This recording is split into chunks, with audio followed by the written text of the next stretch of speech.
It's Rome. The year is 44 BC, the Ides of March. A date so famous it has its own branding.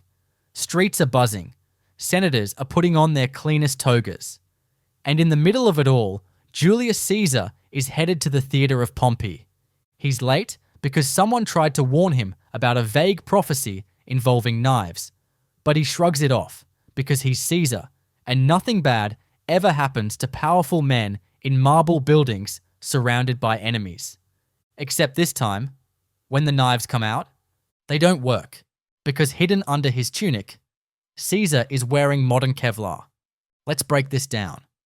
In real life, Caesar walked into the Senate chamber and got Swiss cheesed by a group of senators. 23 stab wounds. It was not subtle. But in this version, one of Caesar's bodyguards, let's call him Chatus Maximus, got hold of a modern ballistic vest. Maybe it time traveled. Maybe aliens dropped it in the Tiber. Doesn't matter. The point is, when the daggers come out, they bounce. Picture this. Brutus lunges forward with his little shiny blade and slams it straight into Caesar's chest. And it thunks. Just thunk. Confused, he tries again. Thunk. Still nothing.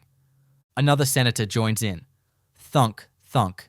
Caesar turns slowly, raises an eyebrow and mutters, "Really?" Then he grabs the nearest marble bust and starts swinging. The Senate chamber descends into chaos. These elite conspirators, 60 guys in sandals and political grudges, are now trying to stab a man wearing bulletproof armor. It's not going well. Caesar isn't just alive. He's furious. Security storms in. The would-be assassins are tackled mid-thrust. One guy slips on olive oil. Another tries to flee and gets speared by the crowd outside.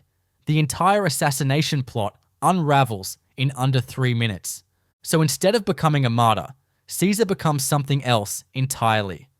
A god who cannot be stabbed. Now let's pause and talk Kevlar. Modern Kevlar body armor can stop bullets, knives, and most forms of angry senatorial betrayal. It's made from synthetic fibers 5 times stronger than steel, yet light enough to wear under your gym clothes. In ancient Rome, that's literal sorcery. To them, Caesar just shrugged off blades like some kind of divine tank. No visible wounds, no pain. Just pure, unshakable, vest-covered vengeance. And here's where everything goes off the rails.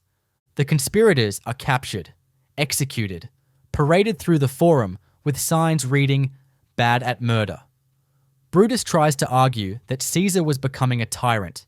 Nobody listens, because all anyone remembers is how Caesar stood there getting shanked like a piñata and didn't even flinch. Crowds go wild. Statues go up. The vest becomes a holy relic.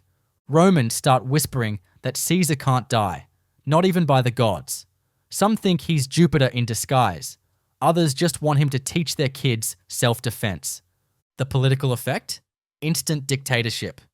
In the real timeline, Caesar's death led to civil war, the fall of the Republic, and the rise of the empire under Augustus.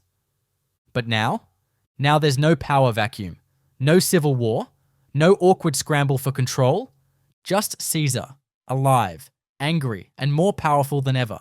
He declares martial law by lunchtime. The Senate is dissolved by dinner. By the end of the week, he's handed himself a crown made of gold, bronze, and pure petty revenge. And the people love it. Because Caesar, the man who survived 60 knives and walked away with perfect hair, becomes legend overnight.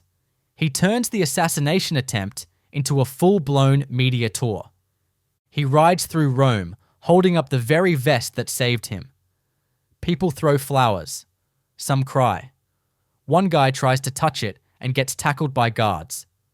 The vest? It's renamed the Aegis of Caesar. Within weeks, Roman generals are demanding similar armor. Caesar commissions blacksmiths to figure it out. They don't. One guy dies trying to weave steel threads into goat hair. But Caesar doesn't stop there. He goes full PR mode. Coins are minted with an image of him deflecting a blade with his chest. Plays are written about the day the blades broke. A massive mural is painted across the Curia, showing Caesar surrounded by cowards with knives, arms crossed, looking mildly disappointed. And the phrase "et tu, brute"? It becomes a joke, a punchline. People say it when they stub their toe or spill wine. It's printed on mugs, carved into bathhouse walls, sold on sandals. But not everyone's laughing. Out in the provinces, old Republican loyalists are horrified. They wanted a return to the old ways: balance, representation, a Senate that didn't require stab-proof vests. Instead, they've got a Caesar who's now 10 times more powerful, publicly invincible, and maybe literally unkillable. Resistance starts bubbling. Secret plots form. But nobody wants to go near the guy who shrugs off daggers like mosquito bites. So they try other options. Poison?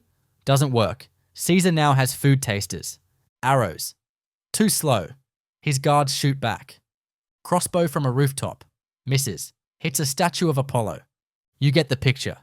Caesar becomes the world's first bulletproof dictator, and just when things seem to be stabilizing, he decides that if knives can't kill him, then clearly the gods want him to do something bigger, like conquer everything. Because that's what you do when you've just ruined one of the most famous murder attempts in history. You go global. Rome is no longer a republic. It's a reality show starring one invincible dictator in a toga. Caesar, fresh off his hole, survived 23 stab wounds without blinking stunt, now rules with total authority and a suspicious amount of smugness. The Senate is gone. The Republic is dead. And every building in Rome now features a bust of Caesar in mid-dagger dodge. But Caesar isn't done, because if knives can't stop him, what can? Step 1. Conquer everything. Caesar looks at a map and decides, I want all of this. So he mobilizes the legions. Only now, the legions are obsessed with copying his style. Veterans start wrapping metal plates into their tunics. A centurion tapes turtle shells to his chest. Some units march into Gaul chanting Kevlar, Kevlar, like it's a war hymn. They don't have real body armor, but the placebo effect is off the charts. Morale skyrockets. So does aggression. Meanwhile, Caesar's propaganda machine is cooking. Scrolls are distributed across the empire, showing Caesar blocking swords with his chest, flexing over defeated senators, and sipping wine with a dagger lodged harmlessly in his vest. Temples are built in his name. One features a statue of him stepping on Brutus like a sandal ad. The cult of Caesar spreads fast. People pray to him for strength. Children wear linen chest wraps and play Stab Caesar in the streets. Parents are concerned. The state is not. But not everyone's thrilled. In the east, Parthia is watching this madness with serious concern. They've already tangled with Rome, and now they hear rumors of a man who can't be killed. Some Parthian generals think it's bluff. Others panic and start looking for their own vest-making sorcerers. Diplomatic envoys are sent to Rome to discuss terms. Caesar responds by sending back a bronze bust of himself with the words, "Try again, cowards." And then he marches east. Thousands of Roman troops, siege equipment, cavalry, and a golden chariot pulled by white horses, with Caesar standing tall in his favorite vest, now encrusted with rubies and called the Heartbreaker. At this point, he's not even trying to be humble. The Parthians prepare for a standard Roman invasion. What they get is an entire cult marching behind a guy who thinks stabbing is a joke. But let's be fair, Caesar's not immortal. He still needs food, sleep, occasionally a bath. But because of that one Kevlar moment, no one wants to test it again. Assassins won't go near him. His own generals are terrified of being labeled next Brutus. His political rivals? Silenced with one look and a tap on the vest. So he's not immortal. He just feels immortal. And that's even worse. Back in Rome, things get weird. Artists start sculpting armor into marble statues. Plays are written where Caesar fights gods. One musical, yes, musical, reenacts the failed assassination with a backup chorus of senators singing thunk, thunk, oops. A senator tries to ban the cult of Caesar. He mysteriously disappears. His house becomes a shrine. The line between ruler and religion is officially obliterated. Eventually, Caesar starts planning something insane. Crossing the sea, taking Britannia, maybe even China. No one tells him no, because honestly, no one remembers how.